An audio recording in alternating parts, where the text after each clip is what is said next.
जौ की रोटी।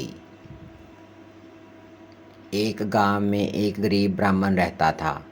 वह बड़ी मुश्किल से अपने दिन काट रहा था। उसे साग और सत्तू के सिवा कभी भी कुछ और खाने को नसीब नहीं होता था। एक दिन उस ब्राह्मण और उसकी स्त्री के मन में जौ की रोटी खाने की इच्छा हुई, लेकिन उन्हें अपनी इच्छा पूरी करने की कोई सूरत ना दिखती थी। तब ब्राह्मण ने नज़दीक के एक वन में जाकर कुछ दिन तक घोर तप किया। आखिर भगवान का मन पिघला और उन्होंने ब्राह्मण को दर्शन देकर पूछा, बोलो, तुम क्या चाहते हो? भगवान, बहुत दिनों से मेरा मन जौ की रोटियां खाने को कर रहा है। आप ऐसा कोई वर दीजिए जिससे मुझे जौ की रोटियां खाने को मिले। ब्राह्मण ने कहा, अच्छा, तुम जाओ, किसी से जौ का एक दाना मांग लेना, फिर तुम्हें जितनी रोटियां चाहे मिल जाएंगी। भगवान ये वर देकर अंतर्ध्यान हो गए। ब्राह्मण खुशी खुशी अपने गांव पहुंचा। पहले उसने बनिए की दुकान पर जौ का एक दाना मांग लिया और फिर घर का रास्ता लिया। चलते चलते ब्राह्मण के हाथ का दाना 1 से 2 बन गया, फिर 3 और 4, यहाँ तक कि घर पहुँचते पहुँचते उसके कंधे पर जौ का एक बोरा रखा था। घर जाकर ब्राह्मण ने अपने कंधे का बोरा उतार कर नीचे रखा। ना जाने कहीं से एक और बोरा उसके कंधे पर आ गया। वह भी उतार कर नीचे रखा तो कंधे पर एक और था। उसके बाद तीसरा, चौथा, फिर 5वां। ब्राह्मण बोरे उतारते गया, लेकिन उसके कंधे का बोरा ज्यों का त्यों बना रहा। यहाँ तक कि बोरे उतार कर रखते रखते वह थक गया और हाँफने लगा।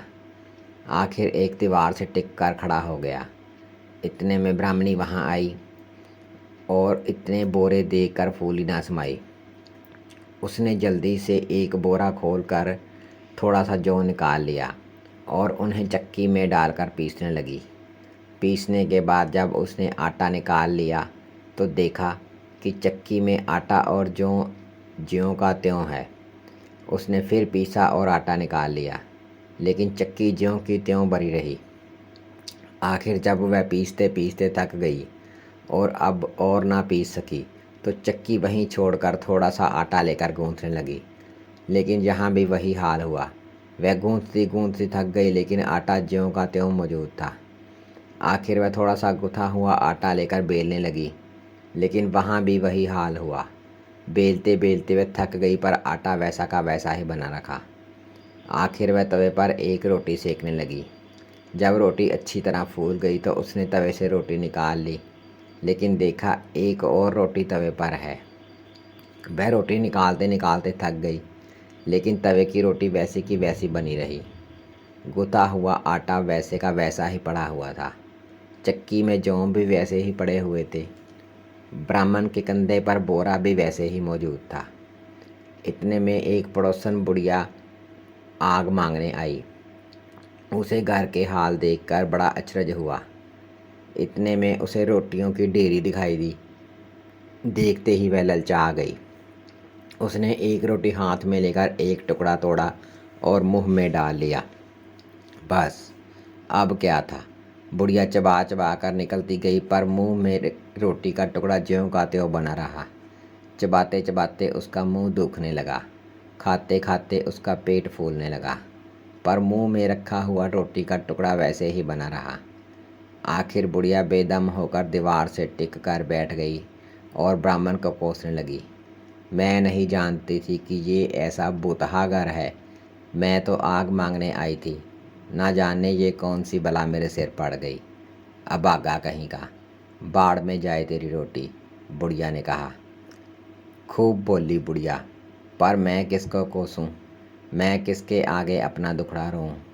मैं ये बोरा उठाए उठाए मरा जा रहा हूँ, लेकिन उतार नहीं सकता। हे भगवान, अब मेरी रोटियों का शौक़ पूरा हो गया है। मैं कभी ऐसा वर ना मांगूंगा। ये कहते कहते ब्राह्मण की आंखों में आंसू आ गए। ब्राह्मण का ये कहना ही था कि सभी कुछ जहाँ का तहाँ गायब हो गया। उसके कंधे का बोरा गायब, चक्की में से जौ नदारद, गुथा हुआ आटा छू मंतर, तवे पर की रोटी न जाने कहाँ उड़ गई। बुढ़िया के मुंह से रोटी का टुकड़ा कफूर हो गया। बस ब्राह्मण जो जौ का दाना मांग कर लाया था वही बच रहा। उसने भगवान का नाम लिया और सुख की सांस ली। बुढ़िया कुछ बुड़बड़ाती हुई अपने घर चली गई।